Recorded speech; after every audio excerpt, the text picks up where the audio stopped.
translate Gradelink into over 100 languages using Google Chrome. And in this video, I'm going to show you exactly how to do that step by step. To get started, you need to set your language preference using Google Chrome. So after you open up Google Chrome, go to Settings and come and find the language settings.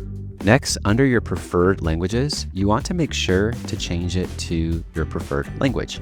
So in this case, I'm going to change it from English to French.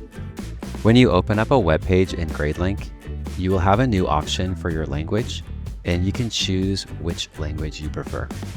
You can also use the three dots to pick another language. You'll notice that Gradelink translates the interface, but it also translates items that the teacher has written, such as the title and the description of each assignment.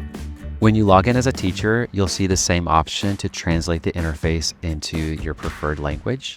And you'll see that it translates not just the interface, but also the content inside the lesson plans. If you don't see the option to change the language, you can force it to appear by right-clicking on an empty space and choose Translate to French. And that's how you can translate Gradelink into over 100 languages using Google Chrome. Check out some of our other videos right here.